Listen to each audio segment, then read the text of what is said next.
在を卒業に般若波羅蜜多事証券法案回駆動細工役者利子式無意空空意識式即税空空即税式重創業式薬部尿税者利子税商法空総務商法空空空上空増空減税航空中部式無創業式無限意味税式無式商法未足無限界内し無意識外無無明薬無無明人内し無老死薬無老死人無復讐滅動無知薬無得意無常特公母第三弾般若波羅蜜多法神無定下無定下無空音理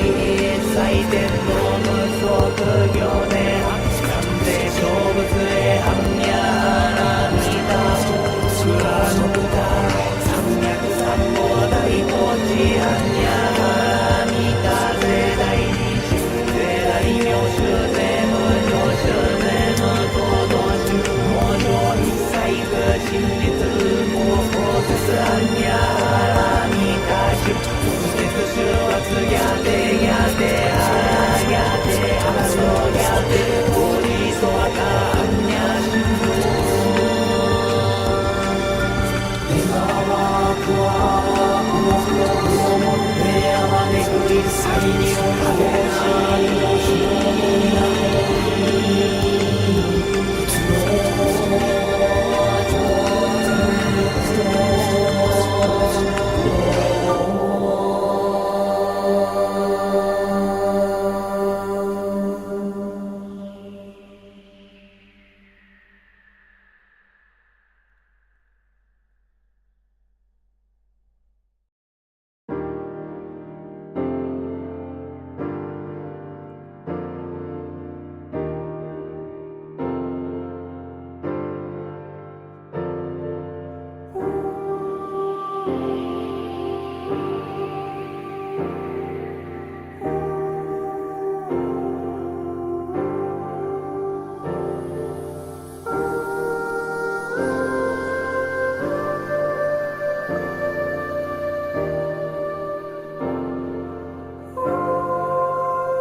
And there we go. Ended up hitting the wrong screen. How embarrassing. And welcome. Welcome to the monastery, the open bar of the internet, the world's greatest shit show, and the place where we, the good brothers and sisters of this most holy of temples, seek enlightenment through the drunkest, craziest, and most batshit ways possible. I am your one and only gaming monk, better known as Mildra. With me I have three of my good brothers here. Ha ha ha ha. We have the man who is always late and always gay, good brother Doku. Ahoy. The man going through and giving a seal to all of your anime, good brother John. Good to be back. And the man who constantly loses arguments with his own head, good brother Hydra. Thank you for having me. So yes, it is August 12th, which means Happy Monk Day. And hold on. I gotta do a thing. yeah, you gotta do the thing. I gotta make sure my button's working here. Let's see. Nope. Where is that button? Oh, it's over here. There it is. Let me make sure that button's working for you here, because I haven't used this button in a while. And here we go. Happy birthday to you. Happy birthday to you. Happy birthday, happy birthday. Happy birthday to you. おめでとう。素晴らしい。 There we go. Yeah. Well, if that's not a reason to crack a drink, I don't know what is. Like you need a reason. Even I have. Oh, I don't need them. Today. I just... Good. That's another reason for me to drink. Yeah. Over the last few years, I've had this tradition of going to a German restaurant on my birthday. I wasn't able to go to the one that I intended to because of construction. But we have a close second because there's always a plan B. And All right, who's got the steel chair? I do not dress ridiculously enough to be Seth Rollins, and neither do any of you. Yeah. Don't bullshit me, Doku. You're not coming out as Frankenfurter.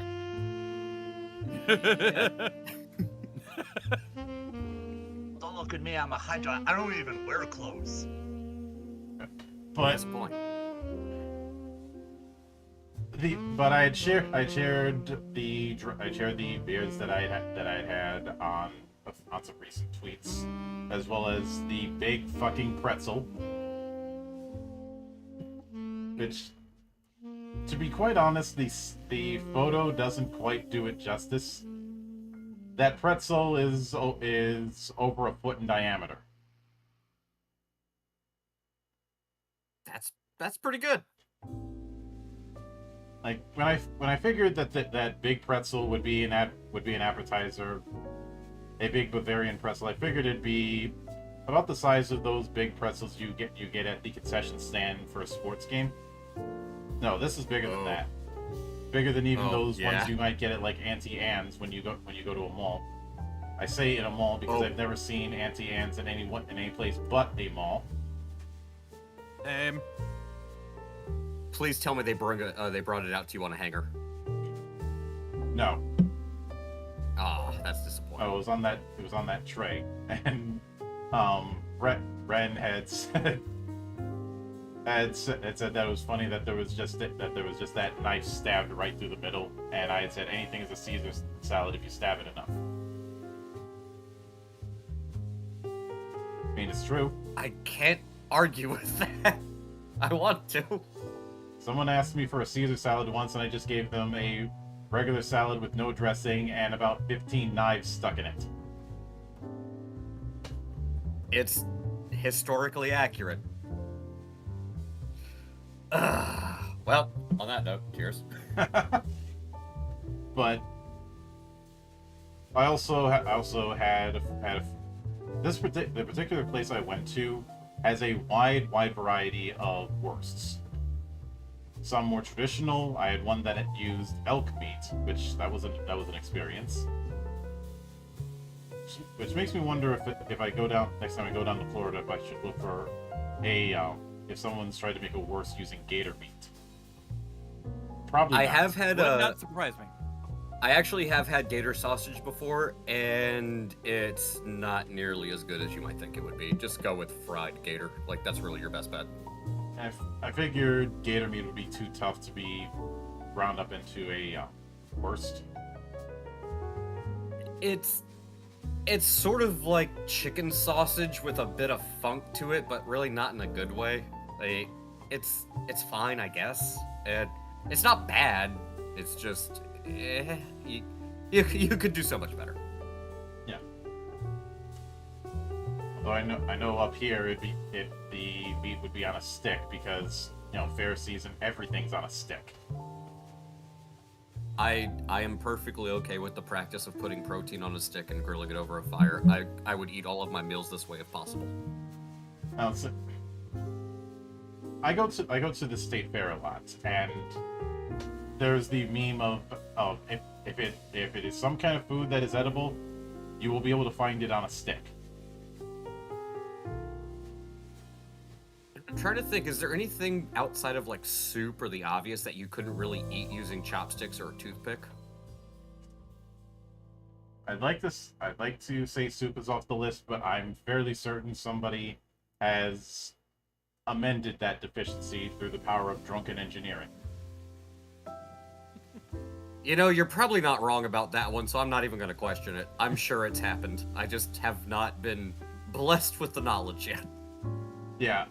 I could swear somebody made soupsicles at one point. Which sounds absolutely disgusting, and that's why I'm certain somebody's done it. Yeah, let's be honest with ourselves here, people. I was actually trying to be normal and thinking, like, maybe if I could turn, like, a chopstick or, like, 2 chopsticks and use them as, like, a straw, like, as the water tension or something. Now, just freeze it and stick a freaking sick toothpick in it. It'll be fine. Mm-hmm. No, it won't. Don't do that. No. So, I mean, outside of that, a good chunk of the day was just getting into shenanigans. The annual tradition continues. I did get thrown out of the Worst Irish Tenor contest. Again. How many times has that happened now? A lot. At least once a year since I turned 21. Well, there's another excuse for me to drink, not that I need any. And That's an excuse for you to drink too, Mildred. This is a generational tradition because my old man would troll Irish pubs when it comes to Worst Irish Tenor contests, and my grandfather would do the same thing. Okay, now that's impressive. So No, I take it back. That's a reason to drink. That's impressive. But I think this has been a very interesting year. I mean, January was certainly a low point after what happened with my employer at the time, but I always find a way to bounce back. I'd say the only real disappointment was what happened with Deinhardt, because I had a personal involvement in that whole blow up of his.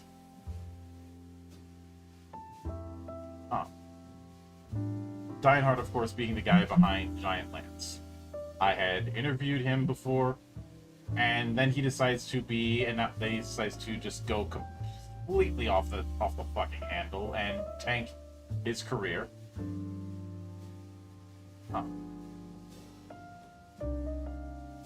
And expose himself as a complete racist.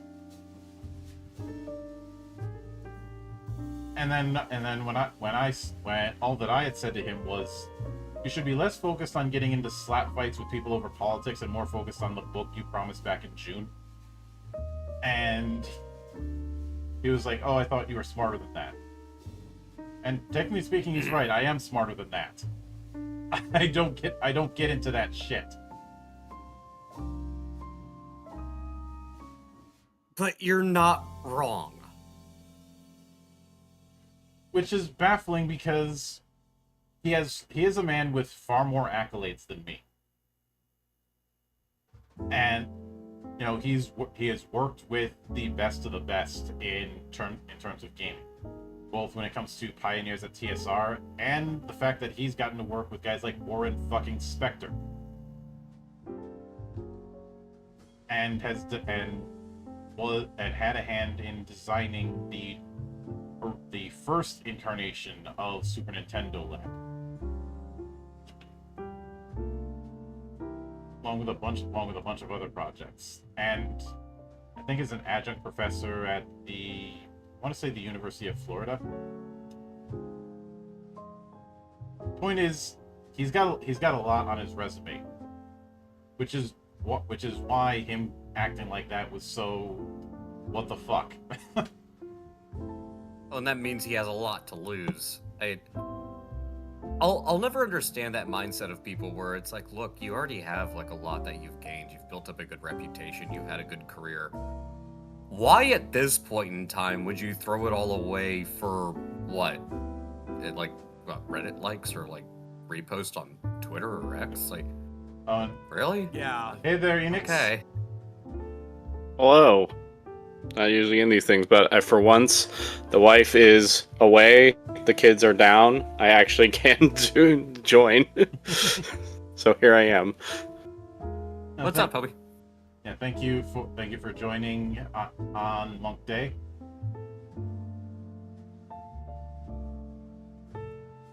What are we talking about other than Twitter drama?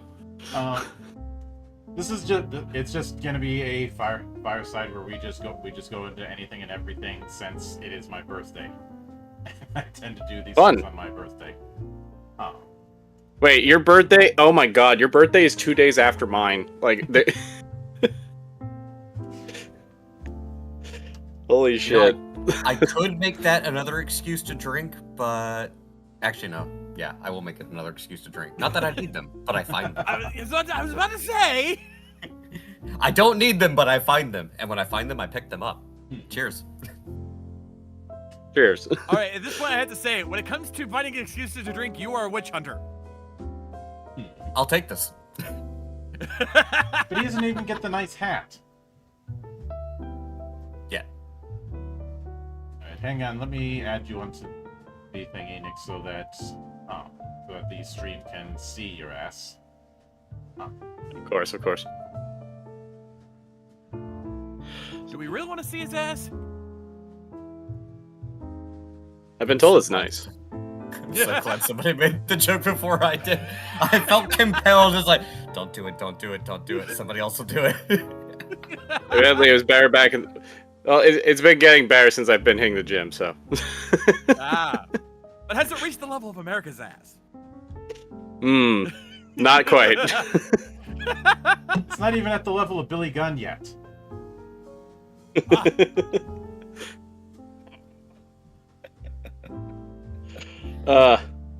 not even daddy ass. Well, damn it! Now I can't scissor. God, this Christ. But And of course, our non-wrestling fans are probably just going, "What the fuck are they on about?" I'm not explaining the joke. If you don't get it, we're moving on. But the lore goes deep. yeah, I was friend. Google that fucker. I was talking about this before we went live. I think it's fair to say that the monastery was developing lore long before vTubing was even a thing. I think that's a fair assessment. Yeah, I won't argue that. Which is why I didn't argue with any of you when you said that I was already halfway to being a VTuber a few years ago. Well, because it was true. God damn it, Maddie! Since happy Monday day happy birthday. What a coincidence! My birthday just happens to land on Rusev Day.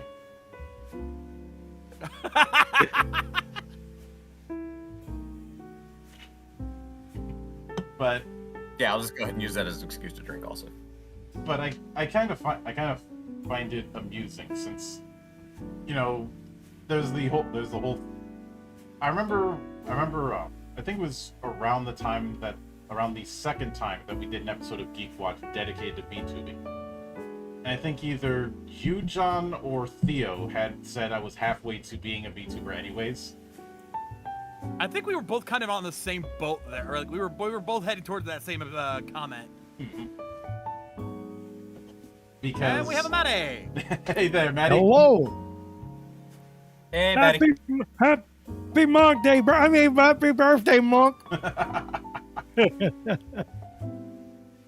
It was literally I was putting stuff away, and someone brought up Mr. Daddy Ass. I was like, someone had to be scissored. Mhm. But it's been an interesting day. I had mentioned earlier, but the family tradition of trolling Irish pubs continues,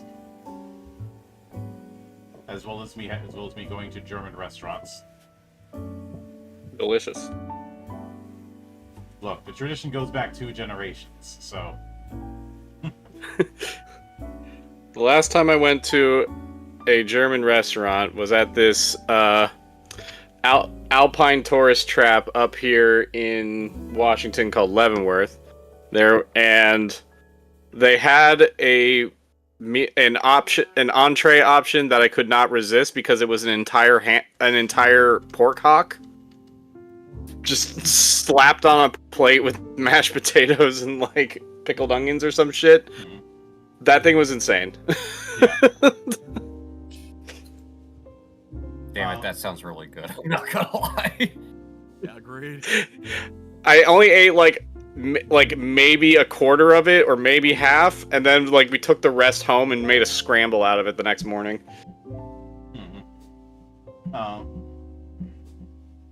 Although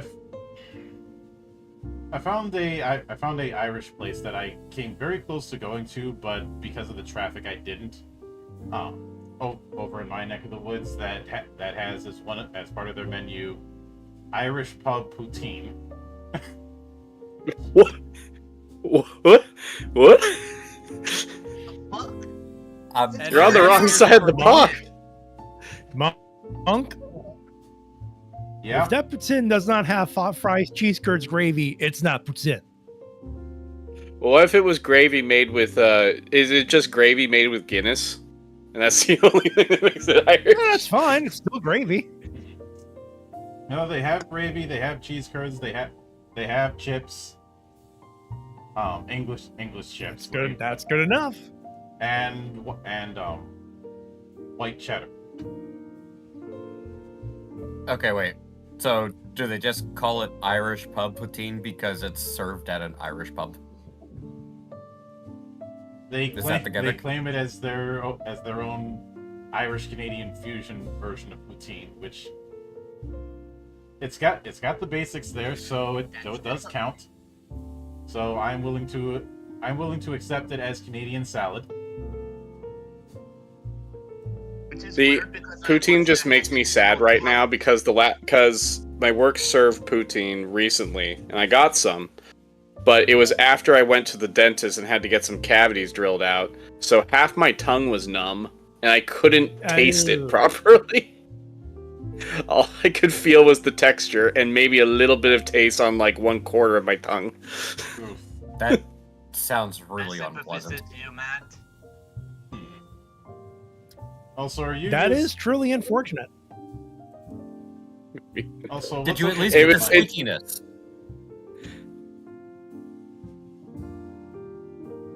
What? Hydra, what's up with your mic? It sounds like you're far away or something. Testing. How's that? That's better. It's getting better. But yeah, it's been a interesting year. The first half of it was a little bit rough, but I did manage to more or less bounce back. I've mentioned this. I mentioned this elsewhere, but the original plan to do Geek Watch in September, I had because of recent events, I've had to put that on hold, which is why I'm doing the Sword World podcast next month instead. Because Sword World 2.5 is getting a full English translation officially starting sometime next year. I'm interested to see if that can be a fantasy RPG to actually take place on my shelf. Most fantasy RPGs don't really seem to grab me. The only one that's that has of late has been well, and this was a long time ago, was Age Past from Strange Machine Games. So I'm interested to see if Sword World can offer something new that might grab me. When you're dealing with the Japanese tabletop space, you can't make the same assumptions that you could elsewhere. I've seen a lot of people do that. Well, yeah. And they've had to get shown their ass very quickly. Oh, of course. So that's why I'm willing to give it a shot, because if it's coming from the Japanese tabletop space, then it will probably be something different that I haven't really seen before. So I'm hoping that something in there will be interesting, will grab my brain. I would advise caution with that kind of approach, because that could very well end up creating a self-fulfilling prophecy. And thank you Mario for sending out the gifted sub. But like I've seen people tackle certain works with the attitude of does it live up to the hype?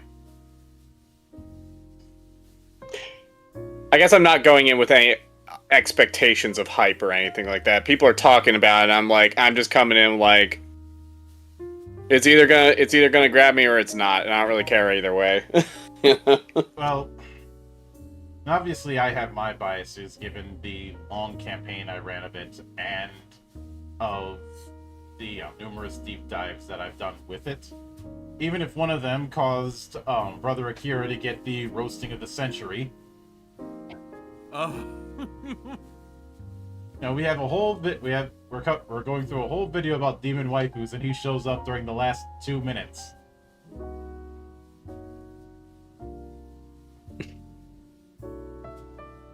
Oh, we gave him so much hell for that. Mm-hmm. That's. And Mario says, from the talks we've had on Sword World, I think I prefer to D&D. That's not exactly a high bar to cross. That's not a high bar to cross. Like, come on. Yeah. Although, I did have a bit of a unfortunate incident recently with one of the mods in the Sword World server, and they know what happened, and they've since apologized. But I'm telling the story as a kind of reminder of what happens when someone plays games with me. So I had shared the Legend Edition project in that server, and some people have given some feedback here and there and the like. But one girl insisted that I was drawing upon D&D 5e with the project, even though I repeatedly said I was not. The first argument that was made was, you have 6 ability scores and you're using a aim high D20 system, which is so broad it could account for so many different games.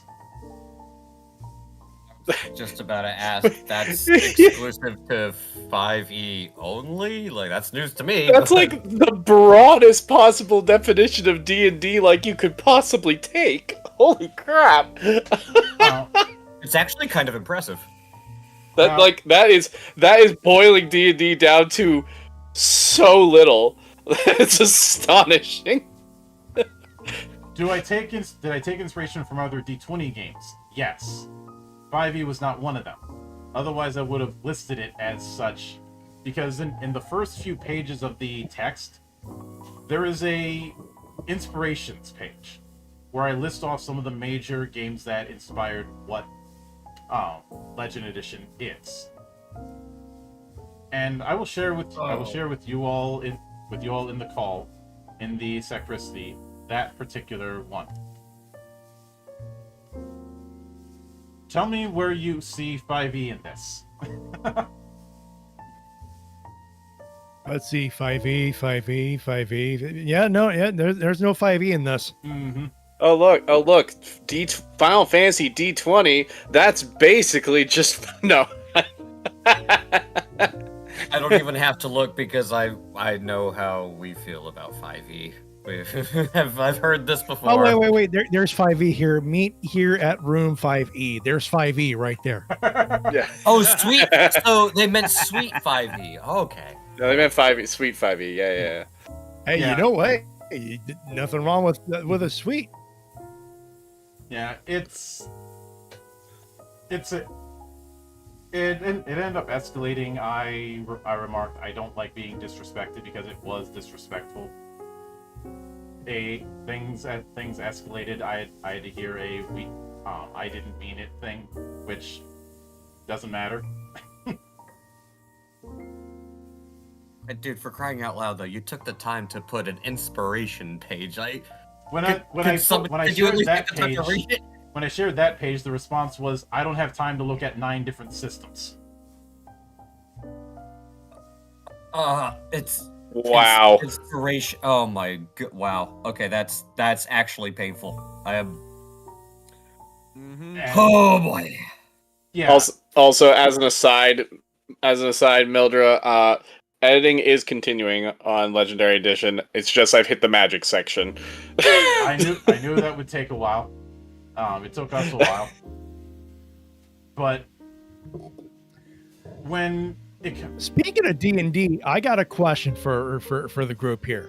shoot, And I'm going to preface this by saying that this was a discussion that happened while I was helping TJ with his side project when we played Fortnite on Fridays. We had someone in the chat had brought up a couple of behind-the-scenes stuff from Power Rangers. And we were playing Fortnite. Mhm. You could put 2 and 2 together. Oh yeah, Monk, does the name Chris Cox ring a bell? Oh Lord. So I'm not going to go into the intimate details because I'm not going to pretend I know everything and I'm not going to pretend I remember everything. But apparently, allegedly, not everyone at Hasbro was on board in acquiring the rights to Power Rangers. Guess who was one of the more vocal, let's not get the Power Ranger stuff. Chris. Went from that to, hey, maybe we can make it better by making it worse. So Like I said, there's a whole slew of behind-the-scenes stuff that I'm not good. We're not gonna have enough time. But when that name got brought up, someone in the chat had recognized the name. I'm like, oh wait, who's that guy?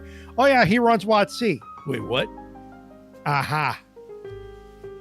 Yeah, which I always had a feeling that what Hasbro did when they acquired Power Rangers was akin to Hanlon's razor one way or the other, either malicious intent or sheer stupidity.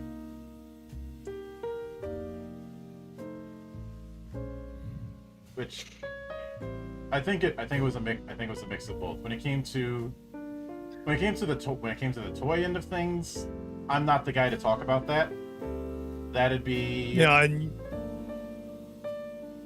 There's a list of people you could talk to about that. I'm not. You could list them, and it probably wouldn't be the complete list. When it comes to these shows, you had a strong start, and then you had Cosmic Fury. I know some people have defended the outfits, but I'm sorry. When they tried to do their own outfits, they all look like shit. Yeah. Oh.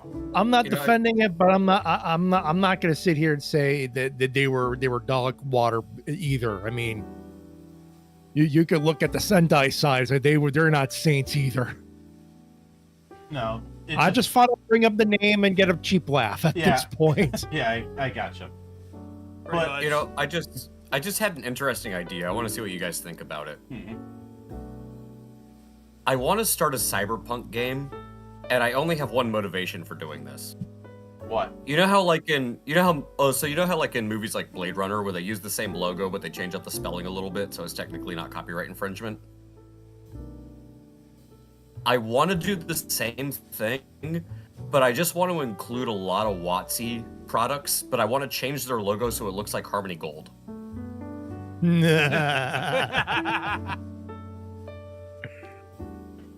And that is my only motivation. No worries, Sig. Stay frosty. But the way you describe it, you could do that with just about any genre, not just cyberpunk. I just feel like cyberpunk would hit properly. Demolition Man themed tabletop RPG. There we go. That'll work. It sounds like something that 2000 AD would write. Damn it! Yeah, you're right. Damn. But Simpsons did it. Getting back to that matter, after a bit of a thing and some back and forth, and I didn't mean to insult you or anything like that. I didn't say I accept the apology. I just said don't do that again, because I felt like I was disrespected, and you know how I am about disrespect. But to be fair, you were. They basically said you ripped this thing off, and they didn't even take the time to read the inspiration page. So yeah, that's extremely disrespectful, especially if someone. That alone wasn't what pissed me off. It was the fact that because they already don't like 5e, and they've gone on full tirades about the issues that they've had with it. So they knew it was an insult. What I took issue with was using my work as proxy for their own crusade. Essentially, like I get it. You don't like 5e, or you don't like aid. You don't like systems that use one die. What is that? What, in simplest terms, explain to this to me like I'm 5. Does that have to do with what I've been writing for the last 4 years? Was my thing.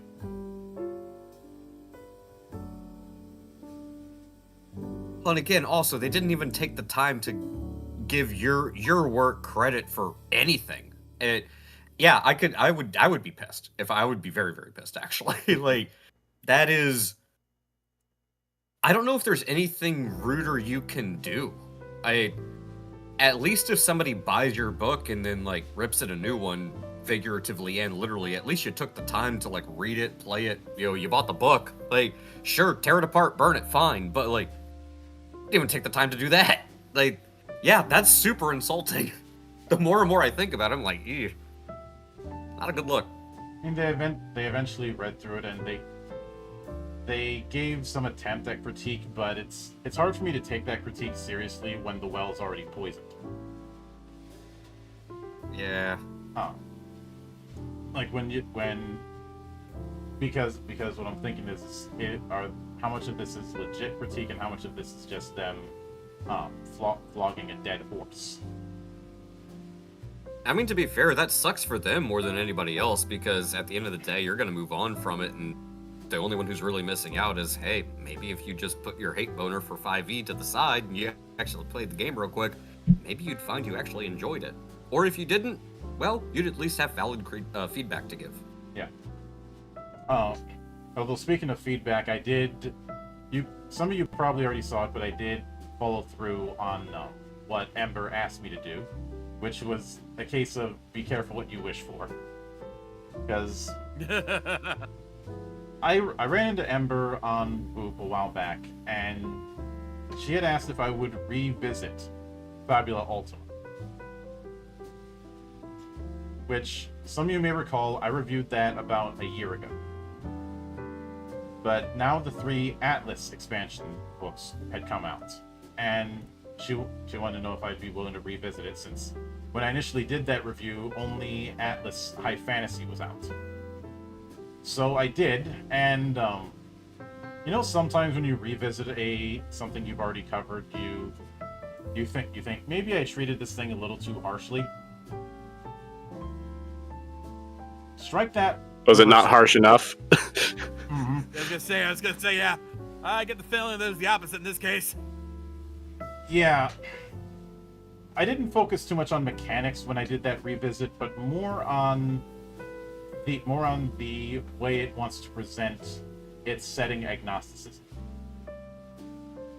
Because it makes a big deal about how we don't have a set setting because we want people to create their own worlds. Which on paper is fine if you provide some guidance. But it acts like the bare minimum guidance is all that's needed when the core book doesn't have a sample micro setting. For instance, something to give context to the rules. It tries to act like all that's needed is the 8 pillars and the creativity of the table, which is kind of like throwing you into the deep end of the pool and saying, swim, damn it. You're kind of reminded me of something, actually, that I thought did a decent job of doing just that. Because, like, you're right. Like, I'm personally someone who doesn't really make... I'm gonna fully admit, I'm not personally someone who usually comes up with my own settings. If I do, it's so meme and reference riddled that that's pretty much what's running it at that point. Is just being a sheer unsolicited meme. But there is one game. So usually I gravitate towards games with a baked-in setting, something I can just take and work with. However, there is one system that I do really like. That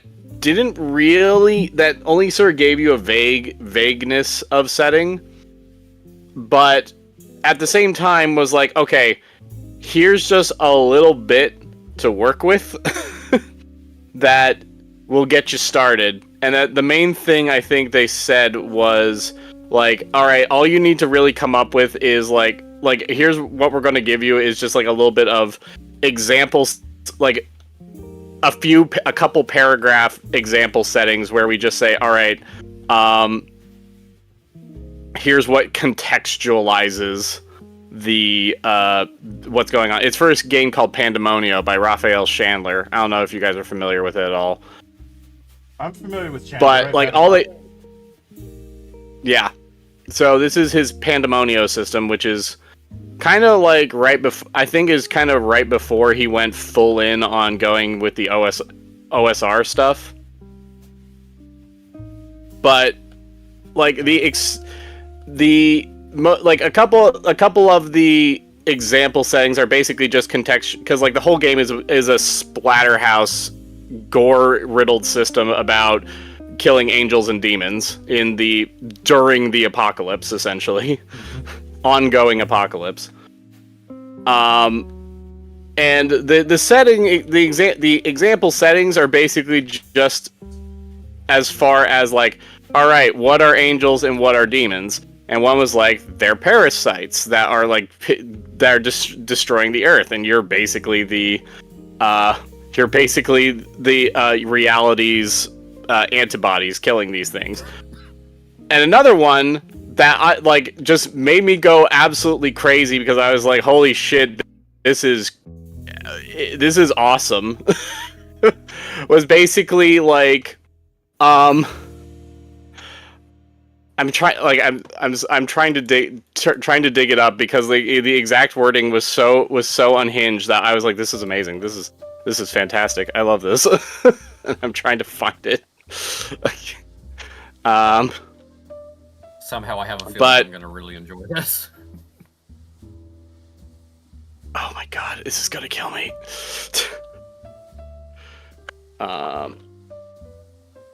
Here we go. So this example setting was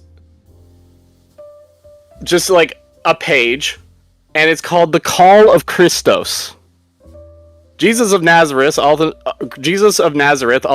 known as Christos, the Unholy One, spread a pestilence of demons across the land. In Tyre and Sidon, in Gessara and Gadara, in Sepphoris and Tiberias, in Capernaum, in Jerusalem, and in Samaria. It afflicted the innocent and it tormented the defenseless. However, it disguised itself as a holy man and used magic to cast off blame for the demonic activity, and the people followed it. An ever-growing army of exorcists battled with these fiends, casting them from the bodies of their victims and destroying them in combat. Led by Judas Iscariot, a powerful sorcerer, these first disciples were able to trap Christos and banish it to the blasted sands of Gehenna. There, Christos awaits dreaming.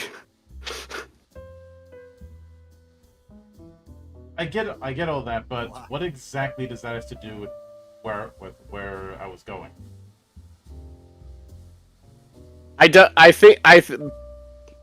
What I was saying is that is effective. That's effective at just like giving you just a little bit of setting to like say, all right, here's something to jump off of. It's not telling you the entire setting. It's not telling you everything that you should be doing. It's not giving you any example cities, characters, whatever, maybe a couple, but it's enough to get the brain going. And I feel like systems that are just like, well, if you can just come up with the world yourself and not give you even that much to go off of, is like kind of just, I don't know. I don't think it's acceptable at this point in time in this stage of the industry. It's like you give people. A lot of people are coming into this not necessarily just like master world builders or anything like that. You gotta give them something to work with here. Like it's crazy. When I brought this up in the original review, I had a few people strawmanning me, claiming that what I wanted was a complete handhold. Or, oh, the game trusts that the table is savvy enough to figure it out on their own. But both of those are things that you can't make that assumption. Like, suppose for instance, I said, I want to write a Deltarune RPG. I'm not going to do that anytime soon because somebody's already beaten me to the punch. Twice.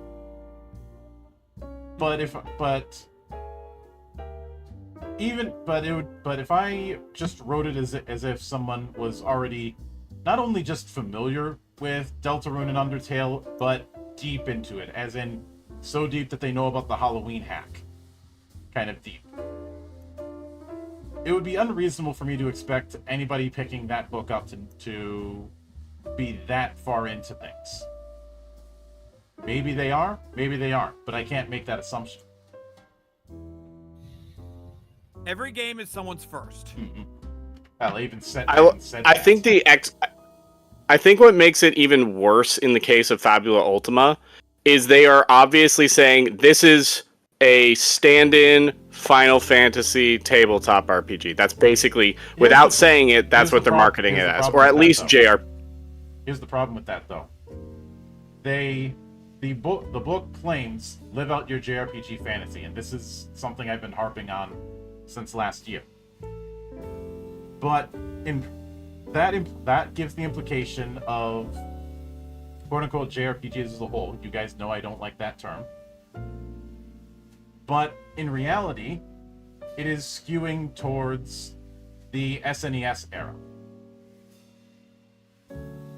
And that is a case of not being honest with the message. This 100%. Oh, sorry. Go ahead. What I was gonna say was the issue with this is that by advertising it as such, you are way more than likely going to be getting people who are probably not coming from a tabletop RPG background to come try your game because they're like, well, I love JRPGs, and I've been thinking about giving tabletops a try. I'll give this one a go. This sounds like it could be up my alley. And then you sort of just dump them in there, and if they don't have any experience, it's gonna be rough for them. John, remember when we blew up at the Power Rangers RPG? Oh God, yeah. Same principle here, because I specifically remember that was why I got pissed off with that game, because I knew people would look at it, get confused when they didn't have a tabletop background. Yeah, like it just assumed that your knowledge of Power Rangers should be enough. Not only that, it assumed that what you wanted was Season 1 MMPR. Oh God, yeah. I have my doubts that anyone running a Power Rangers style campaign wants to do Season 1 MMPR. Not everyone, anyway.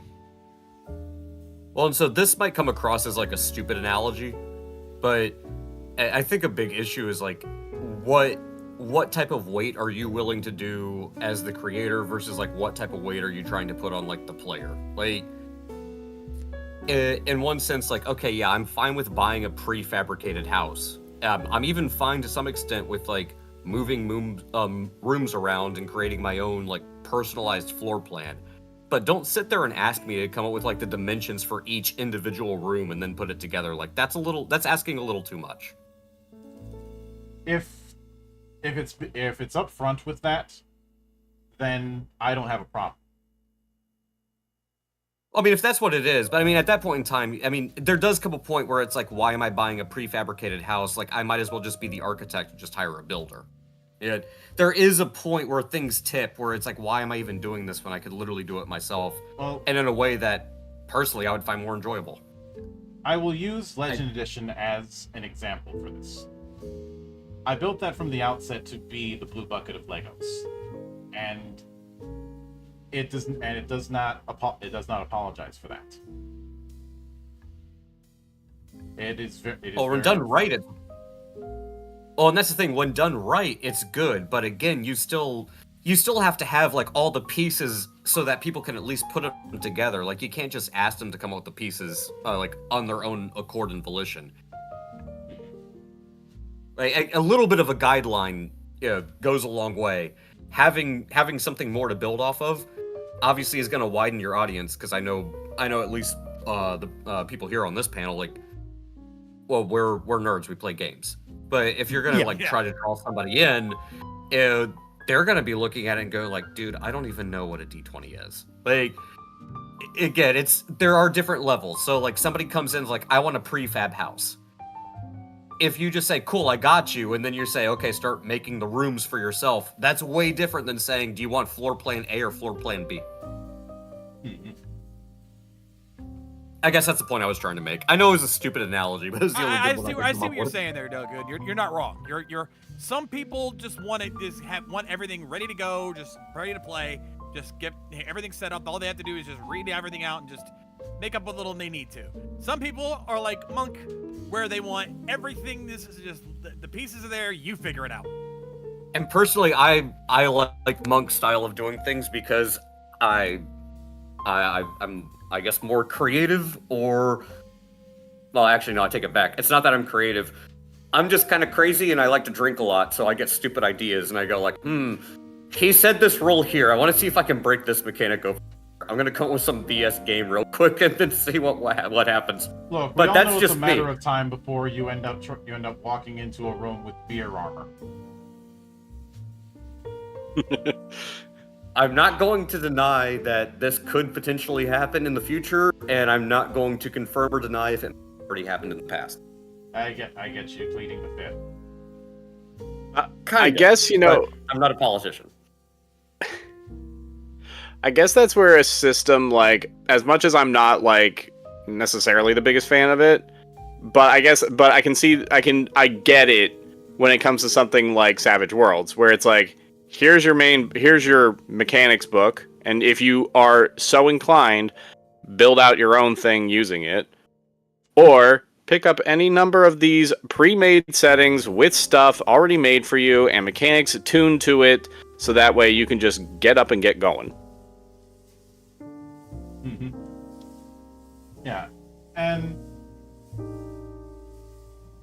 right now it's an interesting time in the Valley, since we're covering 2 OGL response games. One of them being Daggerheart, the other one being Draw Still, which we just started last week. When it comes to, I intentionally waited to cover Daggerheart, in part because I was midway through covering Megalos at the time, and also I didn't want to feel like I was jumping on the bandwagon, because a lot of people were looking at it and were thinking, oh, this is the RPG by the Critical Role guys. Except if there's anybody, a lot of people are pinning the design on Mercer. But if there's any part of that crew that I feel has been the real flag bearer for Daggerheart, it's not Mercer, it's Travis. Yeah. Like, Travis is the guy who I've been seeing do demos and media appearances for this game since its initial announcement at Gen Con. Oh. Also, hello there, Riona. I see you in the chat. And so I don't think I think calling it Monkmas might be a bit pretentious. That's why we go with Monkday. But Also, Monkday. real quick A sidebar. a subdivision of Rusev Day. We already made that joke. Also, I know. a little bit of a sidebar. My daughter's gonna hate me here in a minute, but I gotta call this out. You know, we were just talking about the certain horse game. yeah, No, Guess what one of her not friends the is horse playing game. right now? No. We were talking about this earlier. That's what we were saying. It's like so fucking popular. Yeah, one of her friends is playing it right now on their Discord call. I just look over and I just see it come up, and I'm like, oh, son of a bitch. It was supposed to be a joke. Good lord, I can't believe that game. No, that's what makes it funnier. I feel like Frickin' CY games, man. I feel like the Monstradamus Hey, effect Duka, is you rubbing guys- off on you, John. Huh? Hey, Duka, do you have any spare booze? I could use some after that joke. No, I'm It was a cutting case you of, off. I was fucking kidding. Hey, I'll go ahead and overnight you some real quick. I feel your pain. Of course, Riona doubles down by saying Happy Monkmas Eve. Just no carolers, please. Not unless they're doing Carol of the Old Ones. You know what? No, carolers should be allowed as long as it's just Irish people, or actually no, just people from the Irish bars that you guys troll. It is karma. But when it comes to admittedly, when it comes to it, I do have to wonder if my prediction skills are rubbing off on you, John. For one. Oh. And this will probably come as no surprise to any of you, but at one point I tricked a bunch of carolers into singing Carol of the Old Ones. If only because the conductor was completely in on it. Of course you would. He wanted Actually, I think you told me that story. Yeah, he wanted to make sure that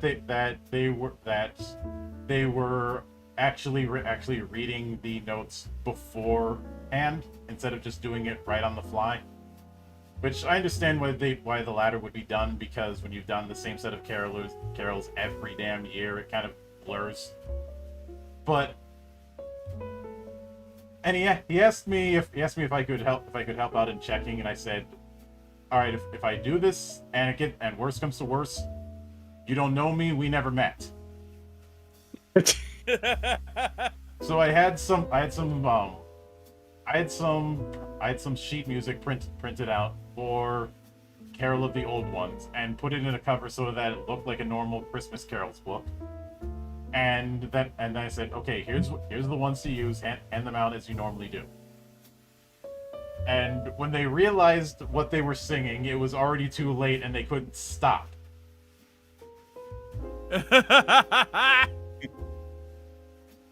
Meanwhile, I'm just sitting about 15 feet away on a bench with sunglasses in the newspaper, like I'm a cheap ass spy, watching the whole thing go down. Fighting so goddamn hard not to laugh your ass off. Well, who said he was funny? He probably was laughing his ass off. I was laughing, but that's what the newspaper was for. Totally inconspicuous. Reading a newspaper on a bench in the middle of a grocery store. It's a lot more common than some might think. I was gonna say, actually, that sounds by modern standards, that actually sounds relatively normal. Also, thank you, Trumpet, for sending out another gift sub to Pirate Canvas. Hope you enjoy the ad free and thank you for supporting the crusade. But I did that as a way to make things a little more interesting it is an open secret that I have a pathological hatred for a large amount of Christmas music. Now I say a large amount because I don't hate all of it, because you'll never hear me say anything bad about TSO. And you'll never hear me say anything bad about Weird Al.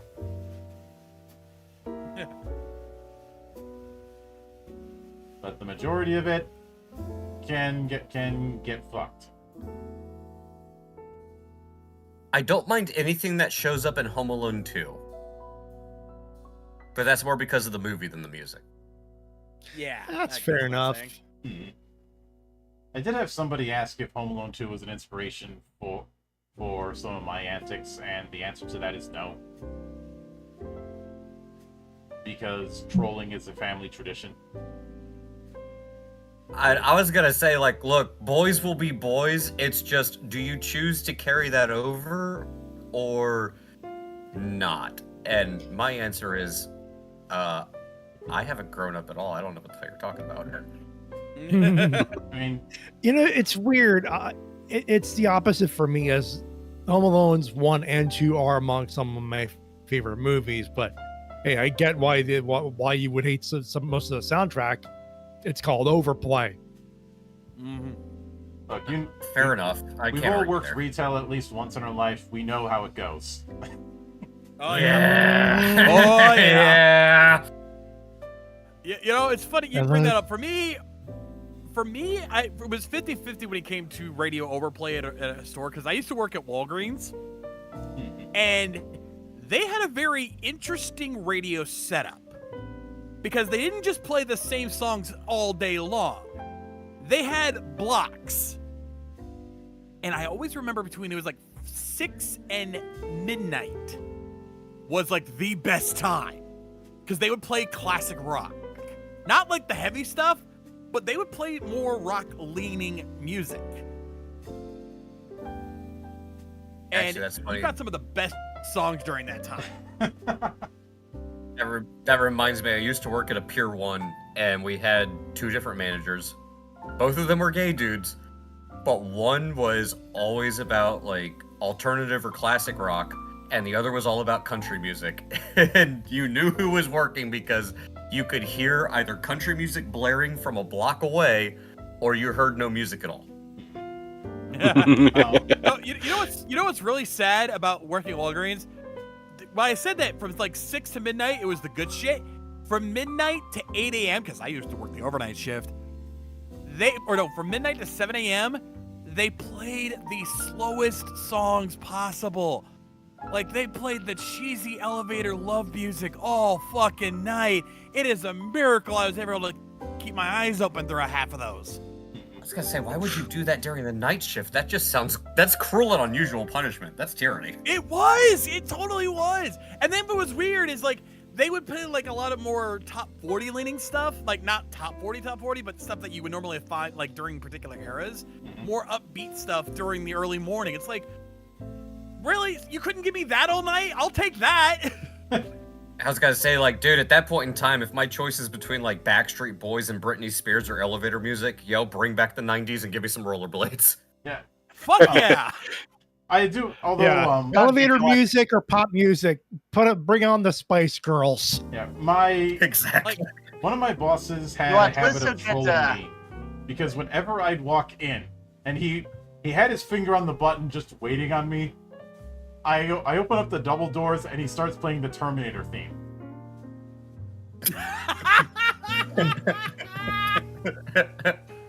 Oh, that's hilarious. Hey, you know what? It could be a lot worse. The Terminator theme's a good one. Yeah. I think he did it because I was the only guy in the whole building that was over 6 feet. Everybody else was a bunch of 5'0" manlets. Okay, that's funny. Dude, at least he didn't play Caramel Dancing. Yeah. But oh god. And we all said, so you want it that way. Like Rihanna. But like and this is the same person who he got me good once because I was cleaning the bathrooms and we were short staffed, so I had to clean up the men's and ladies' room. And even though I have a bar that says cleaning in progress, do not enter, I hear this high pitched voice going, "Excuse me, I need to poop."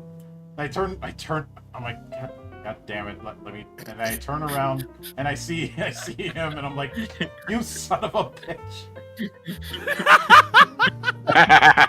I'm like, I already knew where that was going. I'd say You'd think after the frickin' coffee incident, he would have learned not to fuck with you. This was a different. The coffee incident was a different place.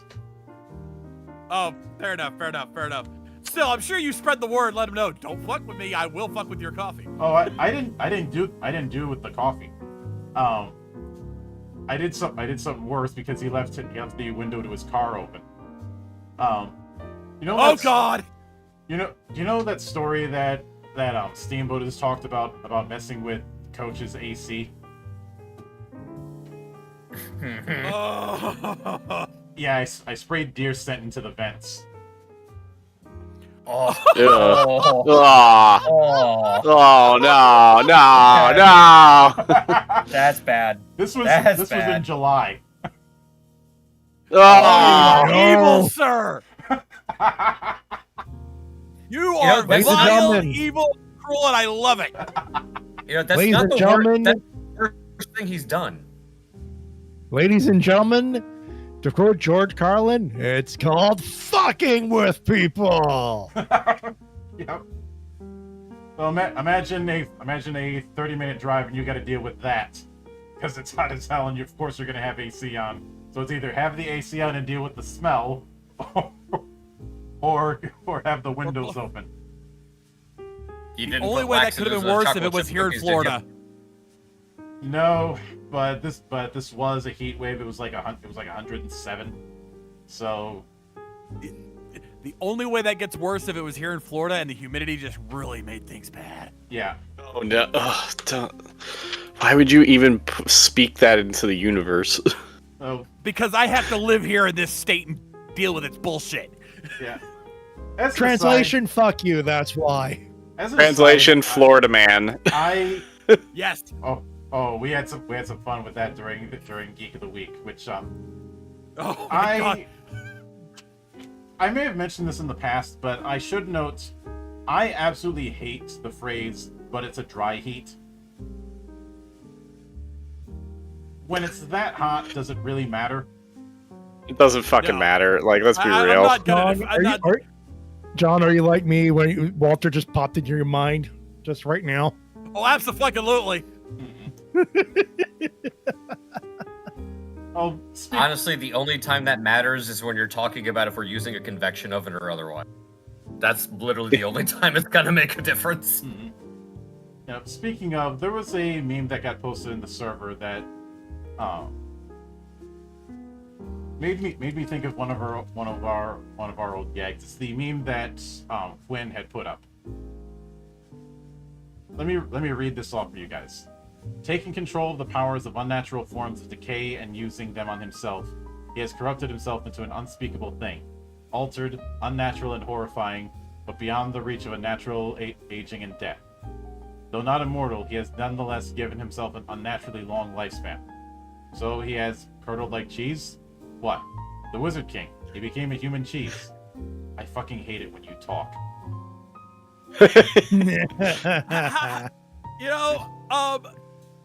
There's that one YouTuber or that one TikToker who reads all these kind of tabletop and D&D related memes.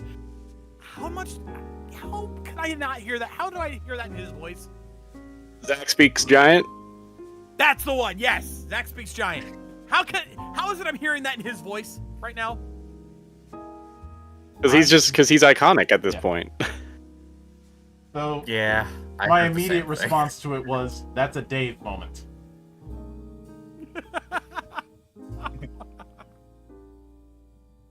For those of you who do not know what a Dave moment is, go watch old episodes of Titus. You will know. Here, I'll make this a little easier for you. Dave!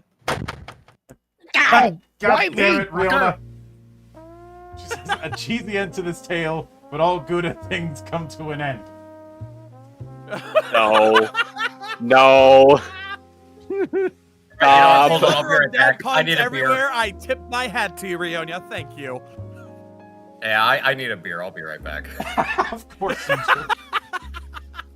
So entirely unrelated, but do you guys ever just like go on to drive-through RPG and just start like going down rabbit holes Yes. of like system stuff? Yeah.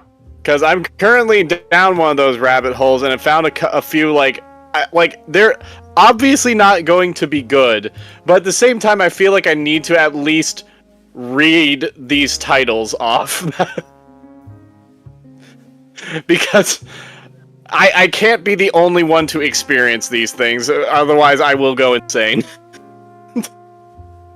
Hey, One of them how I is feel called- Sorry, go ahead. One of them has a picture. You know, I'll just put the image in the Sacristy chat. Yeah. Let me just read this off. Lemon stealing whores. It's the description goes, "You are a whore. You steal lemons. How you came to possess that unusual combination of traits is immaterial. All that matters is that they've given you the skills and drive you need to pull off the biggest lemon-related heist in lemon heist history. It's just a hack of honey heist."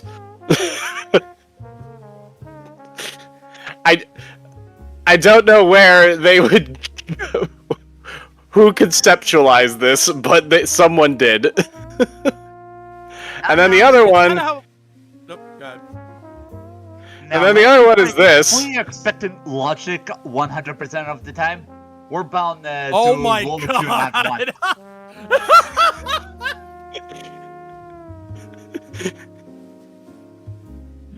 I don't know how we got to this point. I don't know It's either. called by being ourselves. Okay, this one is reads off as choose your own climax if only there was a toilet genie. Riona, I'm blaming Folks, you we for couldn't this make one. shit up if we tried.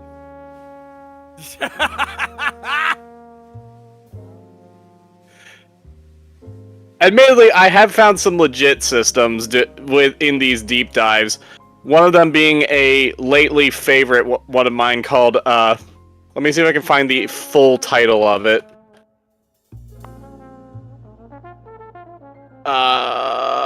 Yes, here, this guy right here. It's called Revelation Modern Horror Role-Playing Game. Oh, excuse me. Excuse me. Revelation, the modern super-heroic horror role-playing game. So, Marvel. And for some reason, they put the text in black on the drive-through RPG page. Yeah, that's a. I have to highlight it to be able to read it. Oh my god, yeah. Like this is like how I feel going through like on Crunchyroll looking for trash anime and coming across stuff like this. Yeah. The daily life of a middle-aged online shopper in another world. So, You know, that's a special... There's a special level of trash where it wraps back around to be amazing.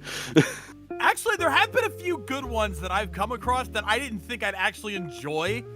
Like one of our buddy Mace recommended Reborn as a vending machine. I now wonder the dungeon, which is actually a lot better than it has any right to be. The fact that is good at all is a miracle of God. It really is. I expected to walk into a nightmare. It was actually fun as fuck. So, trust me. Revelation, I will say, is a animated- really fun game. It looks like it just based on the artwork. Yeah, I do love that they have Priest Kid Rock on the right.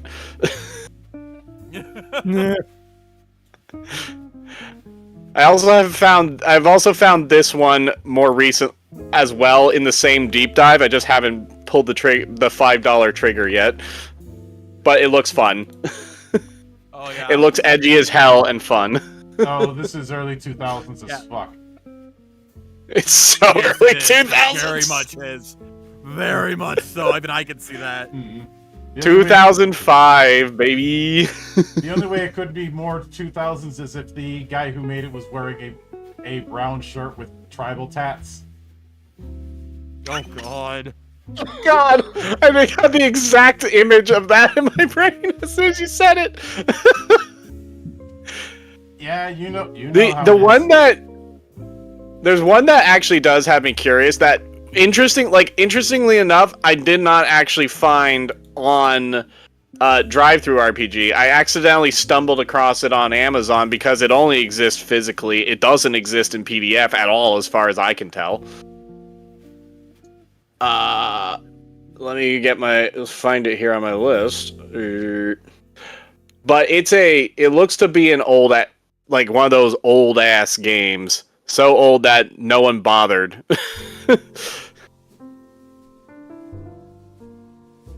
That no one even bothered to like actually make a physical copy of it. I heard the anime Reborn as a vending machine referenced, and prior to that, I heard Toilet Genie, and now I'm kind of afraid to go to sleep. That sounds like a you problem. That sounds like you're gonna have a wild time tonight. I'm just saying, man, nightmares are made of interesting things. Yeah. And that sounds like a nightmare. No, we Does were, the vending machine still talk- current? The vending machine, actually, yeah, there's a new season of it coming out right now. Oh my god. Oh, wait. Here we go. Season 2 currently airing right now. Oh, damn it. I need to watch that now. Here we go. Yes. Oh, It is actually gone down in price, a lot I think. of fun. It's a decent series. It's a lot more fun than it has any right to be for an isekai. Though, It does. we were talking about this before the show, I've actually been on an anime binge, and if anyone follows me on Twitter or Blue Sky, because I refuse to call it X, if you follow me on Twitter or Blue Sky, I have a whole hashtag anime takeover, basically reviewing every anime I've been watching for the last month or two, and I've watched a lot. Let me assure you, I've almost watched an anime a day. And I want to list the worst anime I have seen since I started doing this, and I brought this up earlier. And the title alone should give you an idea of how bad this is. My instant death ability is so overpowered, no one in this other world stand a chance against me. Yeah. A little bit of my soul just escaped. Yeah. I'll take things like I'll take things that sound like it, like Timu One Punch Man for 200, Alex. Oh no. One Punch. This thing does not even wish to be One Punch Man. It's just bad. It is. It knows what the it show is. itself. It felt like the creator wanted to cram all of their favorite anime into one big fanfic and then just remove all of the licensed properties from it because there's mecha, there's all this stuff. But here's the problem: the main character's power is so there's OP, there's Gary Stu, and then there's this fucker who literally, I am not kidding. All he has to do is look at something and think that he wants it dead, and it will just kill over. That is not an exaggeration. He literally can just think he wants it dead, and they will die. And it does not matter what it is. It does not matter what, if it's an ability, or if it's a person, or if it's an almighty uber god. If he wants it dead, it dies. What's the point of this story then? Exactly my point. There's no tension here.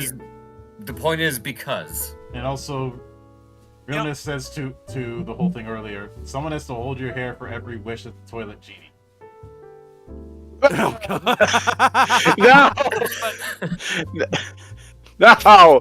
No.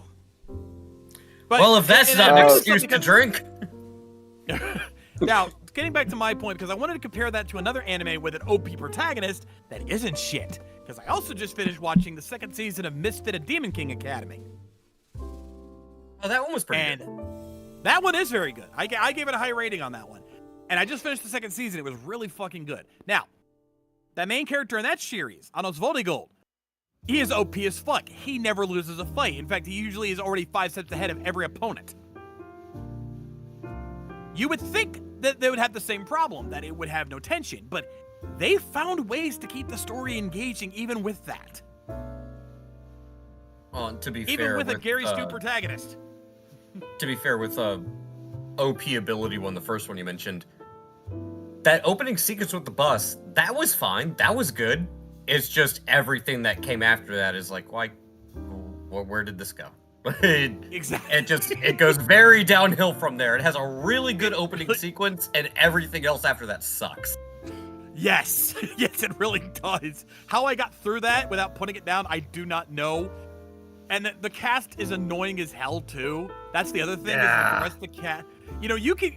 The Demon King Academy works because the rest of the cast is interesting and fun, and there's a lot of tension with them, so it makes up for Anos being OP.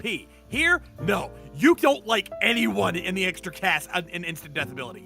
They are so, even the female main, oh my god, and it sucks because it's Monica Rial voicing and I like her, but no, not this character. Fuck her. Yeah, not it. Rihanna brings up the eyes of death of death perception, except the eyes of death perception back in Tsukihime, whether it be the visual novel or the anime we don't talk about, that has a ton of restrictions. Yeah. Yeah, I was gonna say, like, if you have an OP ability like that, there needs to be like certain rules or like conditions that need to be met, like something. Now, in this one, it's just like, no, literally, like I can just say like, you die, and then like you're dead. There's like nothing to it. It's and that's not an boring. exaggeration or joke. That is literally all it is. Like, if you want a good OP protagonist that has a lot of restrictions, Berserk of Gluttony. Yeah, that's a good one. That'll work. I loved that series. That was a fantastic one. The one I was gonna say is Arfueta.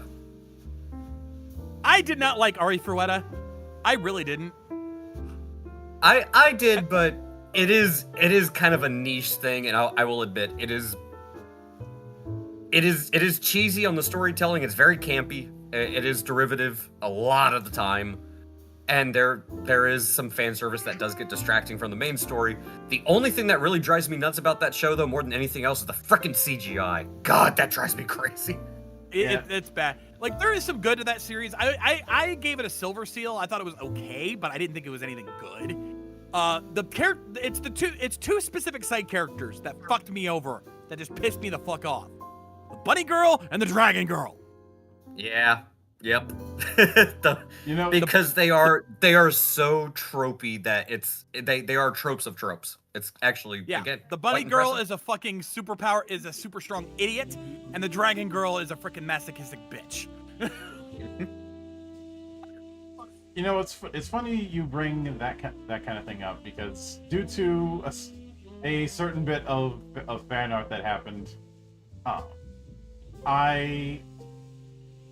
that Iron Lily had done a little while ago.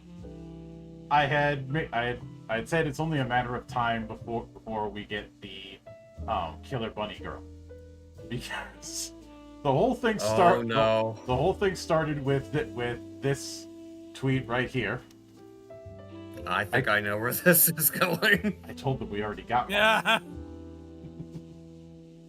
And then she found a way to make it worse, because somebody on her Discord had said launches cowgirl. Jesus Christ.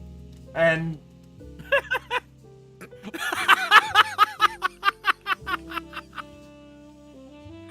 I'm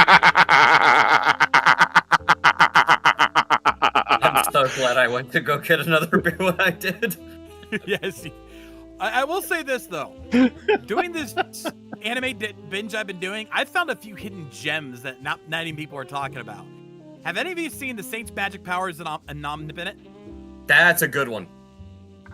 I rated that a 5-star diamond seal, like the highest rating I could give it. And you don't get diamond that's seal a really all that good often. one. No, I don't. I'm very picky about my diamond seals, but that one I gave a diamond seal. It was very good. Oh yeah. Also, did you watch I Want to Quit Heroing?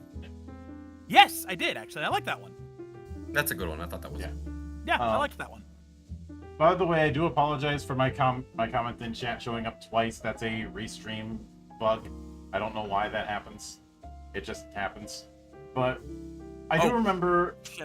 I remember when I had my conversation with RC Chris, and when I was a part of Flux Destiny Fest, which was weird. I figured it'd be at least a few more years before I'd be hosting a panel at a convention. But one of the things that we talked about was how the value of limitations. And it's when you have some sort of power setup, it's important to define it just as much by its limitations as much as what it can do.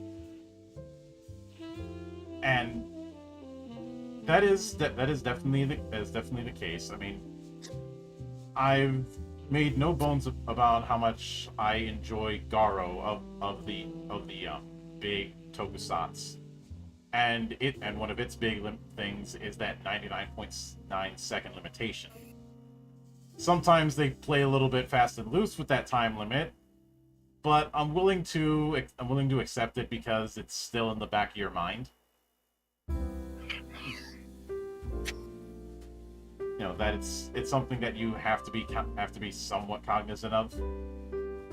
And for those who saw the first season of Garo, you know that the reason you have to be cognizant of it is because pushing that time limit can result in bad things. Yeah.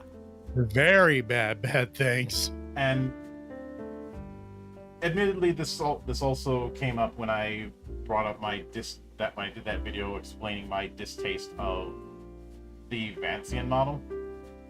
And something I do find kind of funny is like several of us here had done a watch party for the first season of Vox Machina.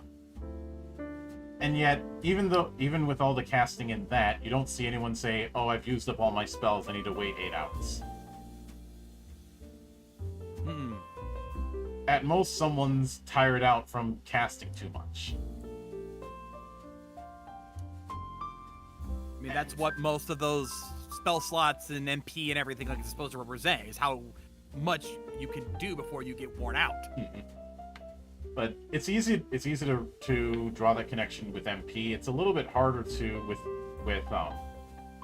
the Vancian model, and moreover, I don't think you saw any of the casters in that worry about preparing their spells at the beginning of the day. Nah. By the way, real quick, Mario, I've seen both Brilliant Healer and Failure Frame. Both were pretty good. Mm-hmm. And also, I need to go ahead and step out because I got to get to bed soon. Unfortunately, I got to take my son to school in the morning. That time of year again. Oh yeah, I know. Oh. But happy birthday, by the way. Yep. Thank you very much.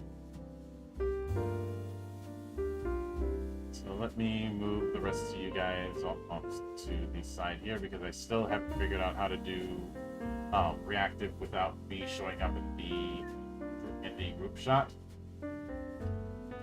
Or to lock the size of it, as I ended up learning the hard way in the early days of me using reactive.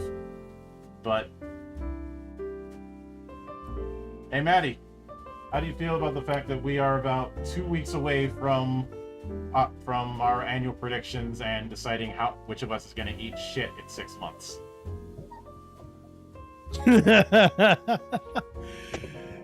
It's August already? Fuck. Yeah. Oh boy, you know what? Yes, we will eat shit, but never ever forget. How about them fucking Cowboys? I haven't heard any major moves from Dallas this year. Although, did you ever read? At this point, Go ahead. Did you ever read Uche Wineri's Reddit post where he talked about his time in the Dallas Cowboys training camp? God rest his soul. I have. I feel like he was. I mean, there's a level of pressure there. Like I can only equate it to the amount of pressure one must feel being part of the Toronto Maple Leafs during that run from 2018 to now. Yeah.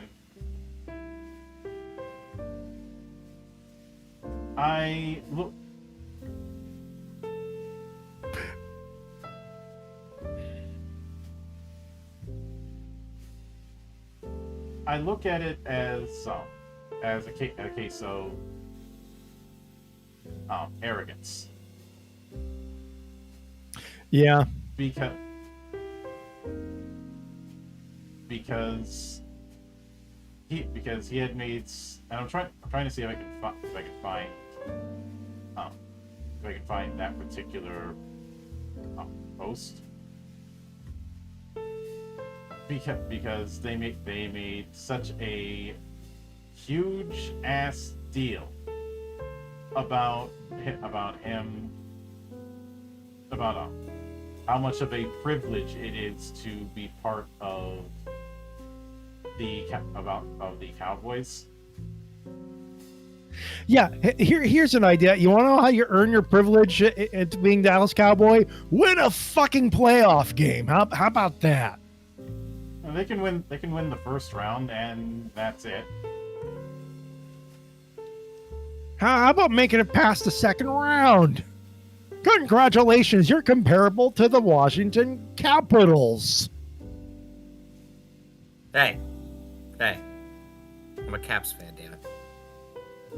My apologies and my sympathies and my condolences. Hey, you know, we got a Stanley Cup and Ovi broke a record, so that's about all I could expect. I'm also a Saints fan, a Texans fan, and a Redskins fan. It's not the frickin' Commanders. But yeah, I'm used to this. I've gotten the best I could possibly hope for. I'm not gonna ask for any more. You know what? A cup, and Ovi got Gretzky's record. Hey, that's good. I'll take it. And you to be fair, as a Montreal Canadiens, as a Habs fan, you gave us a good run. There were some good games there. There were definitely some good games. That's just from watching the Habs this year, the moves they're making now. Oh God, this is we may end our rebuild early. That's how good some of the stuff is. I mean, for obvious reasons, you know, I'm going to be watching the Hurricanes with intrigue and disdain. Yeah. Mm-hmm. So it's going to be very interesting. Funny thing is, though, now I don't plan on adding it to the predictions repertoire, but I have been keeping more of an eye recently on college football, in particular because, Maddie, you know that what I love the most is chaos when it comes to sports. Yeah. And there's definitely plenty of that.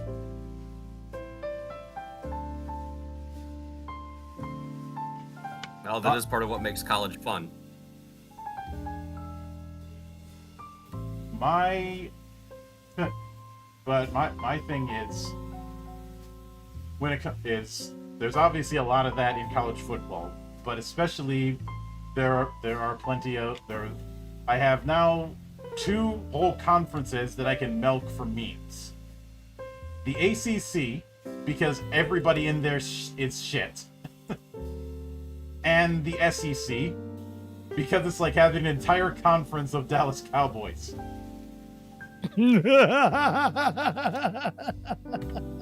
I know some of you might go, isn't that a little extreme? WNBA joke. No, it's not. It is not extreme. It is the God's honest truth. I know there's a neon green WNBA joke that would fit in here somewhere, but I just can't figure out where. You know, my attitude with the WNBA for the last few years has been no simpy. I know that there's been this whole thing of players wearing shirts saying, "Pay us what you owe us." It's a little hard to have any bargaining power on that when you don't make any money. Yeah, that is the truth of it, whether you want to admit it or not. Like, look, if you're not bringing in money, glad that you even exist in the first place. And yeah, world's not fair. I'm sorry. Moreover, I still have a bone to pick with how the league has tried everything in its power to throw the one player who was actually putting butts in seats under the bus. Yeah. Because we got to do the thing. We got to make her feel like bad and shit. She's a rookie. bitches, she's literally the reason you're making money this year. Probably making a significant amount of more profit. You know, Well, the thing and you also- want to do. And also, to be fair, like, look, if you're hazing the rookie, okay, fine, I get it. It happens in sports, whether you like it or not. It happens. I'm not even gonna go down that rabbit hole. Where I went, okay, this is nonsense. Is girl gets knocked in the eye, play is over, walking away, clearly holding her eye, and then she cold clocked from behind. Like, okay, and then no one calls a foul, no one calls a penalty. Like, that's when I go, like, all right, dude, like, nah, this is nonsense. And at the same time, having the media machine trying to really push somebody like Angel Reese, who is not good. I mean, she gets like 70% of her own rebounds. That and the whole thing of getting really defensive when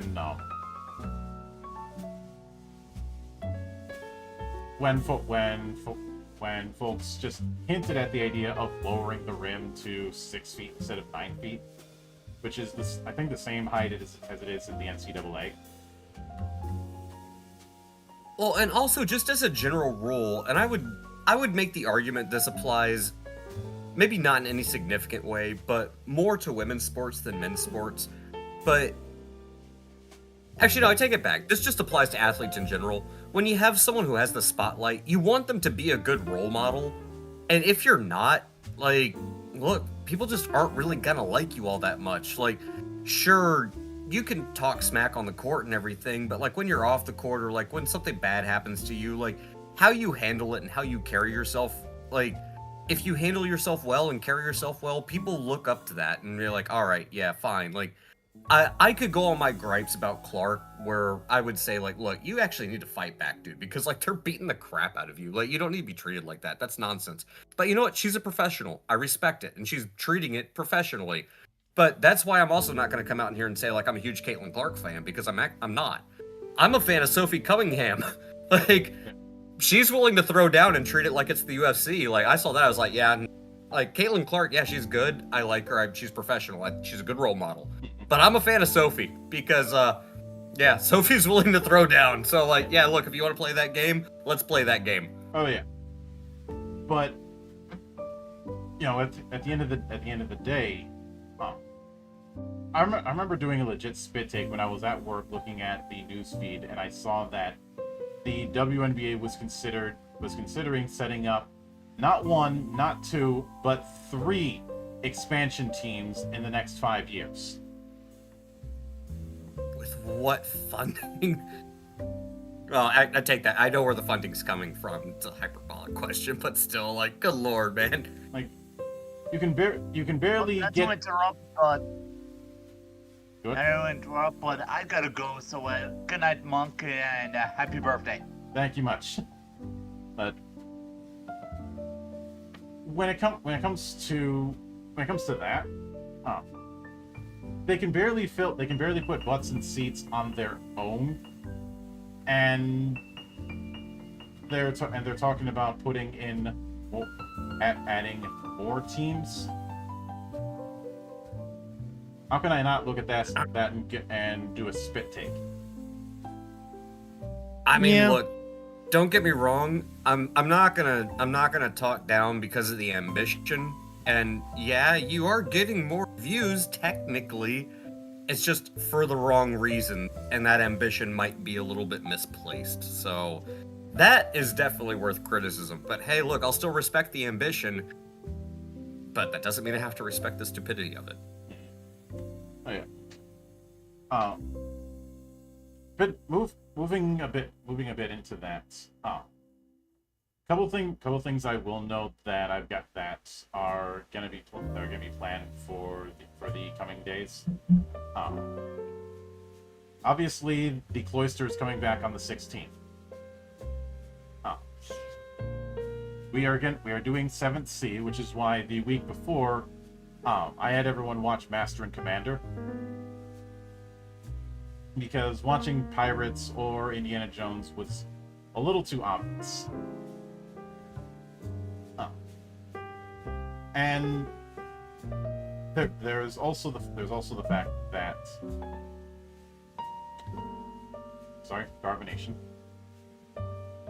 Next month, and I've mentioned this on Twitter, and I've mentioned this on Blue Sky, and I've mentioned this in the server. I will be starting up a new podcast series called The Record of Sword Forged Worlds, which is a Sword World podcast. And we even have a logo set up. I've had the logo set up for about a week. If you've seen the initial tweet that I put up, you've seen it, but let me share it with you guys in Secricity so you can see the look of it.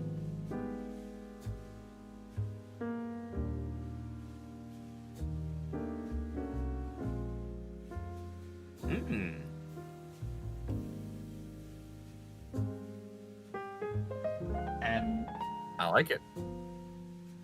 The reason to go with this setup is because we're covering both 1.0 and 2.0, and we'll probably be talking a bit about Lodos as well. But I do want to correct the record on one thing that a lot of people have been getting wrong ever since that William SRD video from a month ago. Lodos did not. I haven't had a chance to watch that. There's one particular thing he got wrong that kind of taints a lot of what he said. Lodos was not some cocoon which Sword World sprang from. That is a misconception that a lot of people have made. I was gonna say, I thought that was debunked a while ago. Or not debunked, but like debated out and like, no, like that's... I digress. There was a Lodos TTRPG called Lodos Companion that was mainly made to get TSR's lawyers off of their back, because TSR was completely unwilling to play ball when it came to turning Lodos into an official D&D setting, but when they wanted to do something on their own, then they got the lawyers out. Because this was the Lorraine Williams era of TSR, and Lorraine Williams was a fucking idiot. Yeah. Funny how that works. Yeah.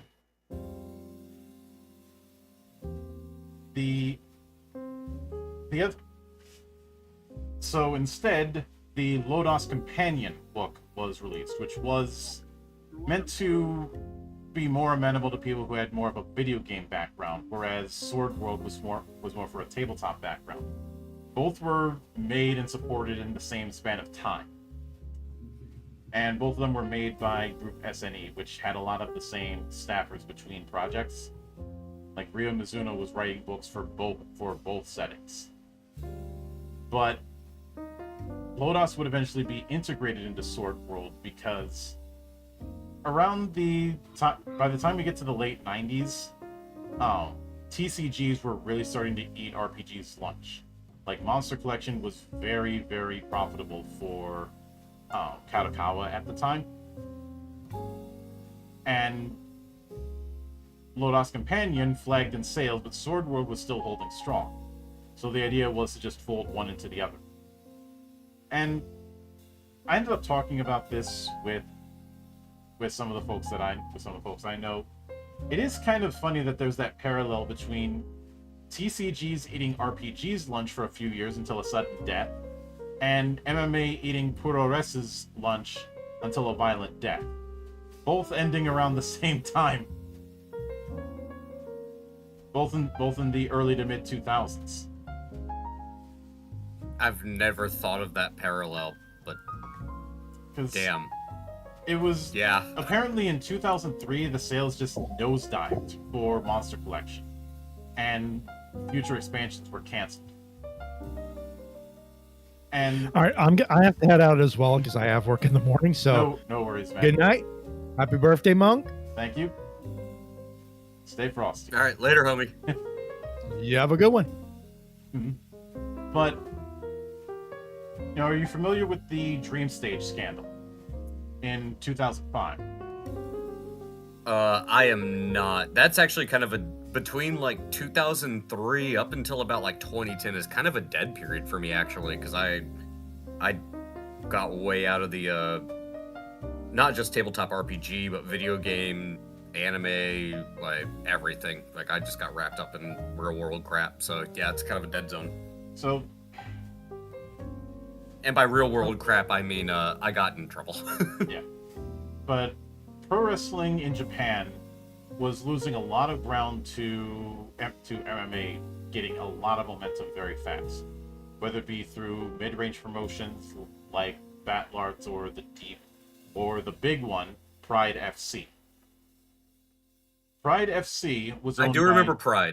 Pride FC was owned by Dreamstage Entertainment.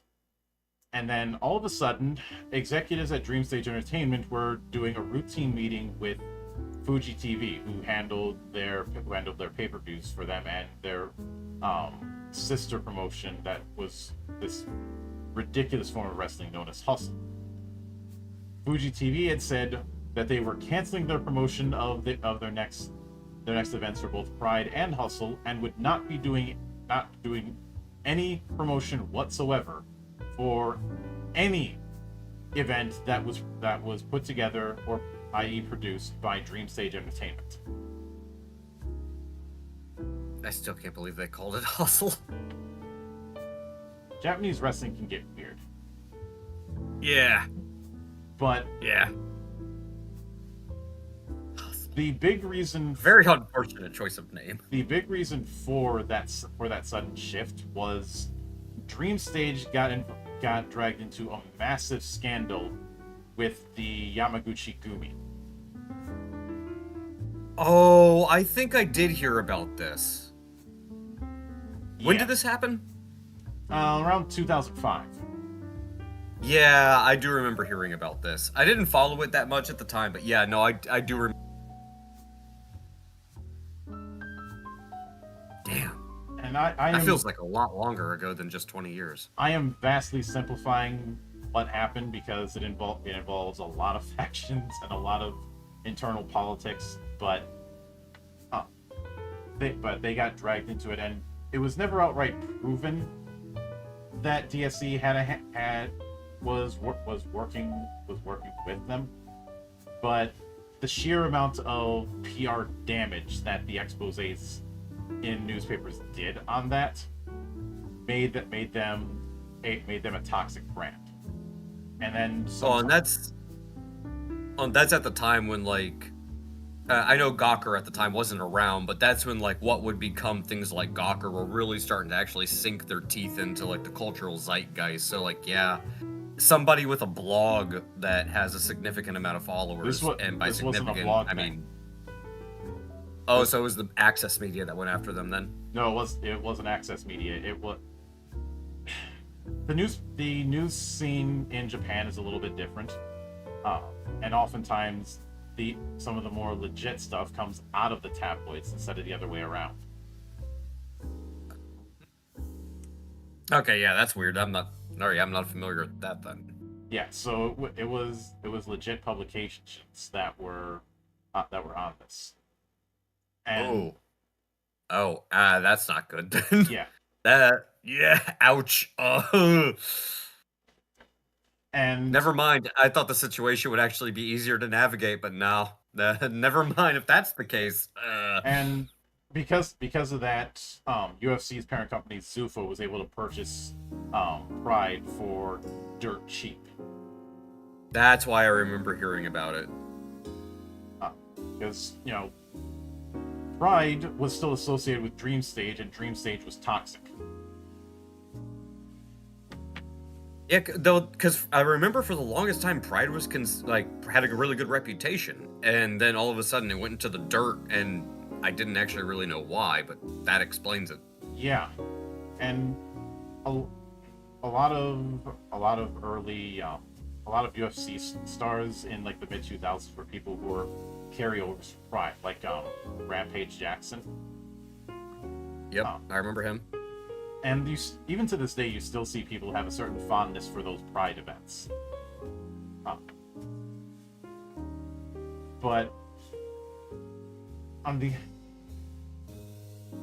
but it's kind of amusing that there was that sort of parallel where and I don't think there was some sort of scandal that caused TCGs to lose favor in Japan. If I had to guess, since we're dealing with 2003, I think it was just overexposure. Because I remember how many different people were putting out TCGs in the early 2000s when I was still in high school, and how it was just a market flood that just died in a few years. You know, Yeah, no, now that I'm thinking about it, I was actually going through a storage unit a couple of years ago, and yeah, I found some Pokemon cards, I found some Digimon cards. I never played Yu-Gi-Oh, so I didn't have any of those. Obviously, there's Magic cards. But I forgot that there was the Dragon Ball Z, the Lord of the Rings trading card game, and also there was a frickin' Tomb Raider trading card game of all things. Yeah. Like, I completely forgot about that. Yeah, every Tom, Dick, and Harry had their own card game at that point, and I tried out a bunch of them over the years, especially since back then Shinders was still around. And oh, dude, the funniest part about the Tomb Raider one, this is the one that I actually find the most amusing, and personally I love it, so I'll probably never get rid of them just because, again, I find it this amusing. But all of the images on the cards, I don't even know how the game is played and I don't care, but all the images on the cards are just like pulled out of the Prima strategy guide and just printed on cardstock. Like, it's the most brilliant cash grab I've ever seen. I love it. yeah, that tracks. It's so funny. But Shotgun ammo. It's literally the shotgun graphic from the frickin' Prima strategy guide. It's amazing. yeah. So it's funny you mentioned Tomb Raider, since the Tomb Raider TTRPG that was in development is not anymore. Hasn't been for a couple months. Oh yeah, I heard that got sacked. Yeah, as far as why that got sacked, no one really knows. Okay. Oh. Hello, Flutter. What's up, Flutter? Nothing much. Long time no see. Yeah, man. How you been? Good. Anyway. Good to hear. Oh, duh. But, Yeah, no, honestly, I'm not surprised the Tomb Raider tabletop RPG got sacked, just because, at least from what I can tell, there didn't seem to be a lot of interest in it to begin with in the first place, because the brands had a little bit of let's say, some culture war ups and downs. I remember looking at what they were doing, and my mindset was that there was definitely some ideological capture, and I didn't exactly trust Evil Hat Games with it because of some of the stuff that they had done in the past. Chief among them, Thirsty Sword Lesbians, which is probably the worst name you could go with for a game that is trying so very hard to beat Utena and missing the point. But according to some, I think it's amazing, but it's amazing for all the wrong reasons. But Exactly. it also looked ugly. Like Yeah, that's ugly. a bit of a problem. Though of course, some people will say that I have no right to talk about it because I'm straight. To which I say, go fuck yourself. But Agreed. my thought was that going with the idea that you are people who work with Laura, that's fine. I wasn't quite sure why they had to use Powered by the Apocalypse, or why you went with art that you knew was going to cause a visceral reaction in terms of your character design. But it was real funny to see people acting all smug in dismissing the critiques of that character design, and then 6 months later the game gets shit canned. Mm-hmm. The only bit of info that was given was that Crystal Dynamics and themselves could not see eye to eye, which tells me just enough to tell me nothing, because that could be for any number of reasons. It could be that one side wanted to do something that the other didn't. It could be that one side just didn't like the others and was trying to get out of the deal. I'll never know what the full story was. I mean, I was gonna say, honestly, I think really the breakdown on this, and you can see it across a lot of different projects, mediums, whatever you want to call it. I think it really does boil down to this. On the top end of things, you have things being run by people who really don't care about the thing that they're in charge of. I'll use Marvel Comics, for example. The top-ups at Marvel, they don't really care about issue whatever. Yeah, they don't care about issue whatever of Silver Surfer, what happened in this issue of Avengers and this year date. They don't care about any of that stuff. And the people they hire also don't care about it, in the sense that I never read Marvel, but I like comics. I'm just going to use it as a stepping stone and make it to whatever I want it to be. And everybody else is going, but bro, I just want to read Marvel comics. And I'm like, well, yeah, it's not for you, I guess. Hey, that's the problem. There's a complete disconnect from both the creative level and the management level. And now that's why it goes downhill. And then again, you get people who are like, yeah, I'm gonna create this thing, it's gonna be awesome. They're so smug about it, and nobody wants to buy it, and then it gets canceled 6 months later because, well, they're literally making it for no one except themselves, and they ain't buying it. So I don't know what else to tell you, man. And Eagle Hat has not fully recovered from what happened to them. From what happened to them with the whole Fate of Cthulhu incident.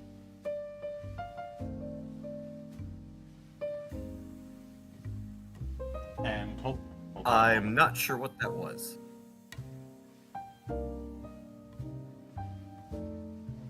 Okay, that's odd. It's saying sending data on restream. Let me check to make sure I'm still live.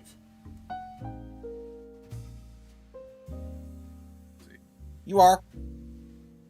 All right, so it's just a bit of weirdness on restream. Got it. Yep. But, and I see you saying test, so don't know what's going on there. But I see what it is. Twitch decided to DC and re-see me, which is why I'm seeing notifications on the server. But yep. Now, when I think a natural conclusion when you hear the term Fate of Cthulhu is, say, Call of Cthulhu using Evil Hat's Fate system. That would and just doing what Call of Cthulhu is already doing, just with a different engine. But that's not what ends up happening. What ended up happening was them trying to do this half-assed time travel plot to reclaim the Cthulhu mythos from Lovecraft. What? I'm sorry. Hold on. Yeah, Eric Lang tried to do that same thing with a Lovecraftian project he was working on, and I don't think that project did all that great. Then again, Eric Lang is kind of a snake. I'm sorry. I had to process that real quick. Wait, hold on. We're doing a time travel plot to reclaim the mythos from the guy that created the mythos in the first place? Yeah. Please tell me, what was the reason for wanting to reclaim the mythos from Lovecraft? I need to know. The usual spiel of Lovecraft was a bigot and all of that shit. I knew it. I fucking. Yeah, that's a reason to drink beers. It's so predictable. In fact, since I'm here, let me refill my water bottle quick. Or my tumbler, It's so predictable. Yeah, but after the blow up from that, I started to see Evil Hat putting out stuff less and less. And Mara's saying, wait, what? They tried to out Lovecraft, HP Lovecraft? Yeah. Uh-huh. I mean, look, if you want to try to do something like that, there are ways you can do it and kind of make it clever, but the problem is they're not clever. Exactly. The other problem is, if you know about Lovecraft's actual life and the stuff that he went through, those sort of reclaims become all the more distasteful. Some of them come off real bad taste. And Yep. Beyond that, that kind of time travel plot wasn't what people were asking. So I wasn't surprised when in the years since Evil Hat hadn't done a whole lot. And also, to be fair, somebody correct me if I'm wrong, but I don't know of a single person who's a fan of anything Lovecraftian who has an interest in time travel plots. Yeah. Me neither. I'm not. Time travel is its own literally- beast, and it is a minefield to such a degree that even works that I like can fall under their own weight. Hey, look, I don't mind time travel plots, even if they're not all that well executed, so long as it's done in a way that I find interesting and entertaining. But I get don't that. want time travel plots in certain types of genres, and if I'm reading a Lovecraftian story, or even Lovecraftian inspired, time travel is not what I want in that story. It just doesn't work. Exactly. Yeah. Yep. It has to make narrative sense, is your angle. Exactly. Like, I don't need time travel in a Cthulhu story. It's weird. I know it's off-putting. I don't want that. It's like someone wanted to write a Terminator story, but they got saddled with Lovecraft, and we already have a Terminator RPG. I have that game. It's actually very good. Then again, it was done by the same guys who do Slay Industries, who know a thing or two about this sort of thing. Guys, actually, I'm being called away. I may or may not be back. But with that said, All right, Blair. and actually, I'm going to be wrapping up soon, anyways, as far as the stream part. But I only have about 30 minutes left, anyways. I do want to sincerely thank everyone for coming to this impromptu celebration of Monkday, and I hope to see you here again tomorrow when I have Thorin Tabor back on to talk about Shadows over Saul 2nd edition. That'll be fun. It's always nice to have Thorin on the show, and of course I got plenty more coming, and I do look forward to both the adaptation streams for FF1 next month, as well as the Sword World podcast. The Sword World podcast itself will be starting on September 14th, and will be going bi-weekly from then. We have the schedule all lined up all the way through May of next year, barring any sort of surprise sicknesses or anything like that. So until then, on behalf of the good brothers present and not present, my name is Mildra. I am your gaming monk. Stay fucking frosty, everybody.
異様物縁無構想上洛が上長年関税を往年関税を年々重心期年々不利し関税を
心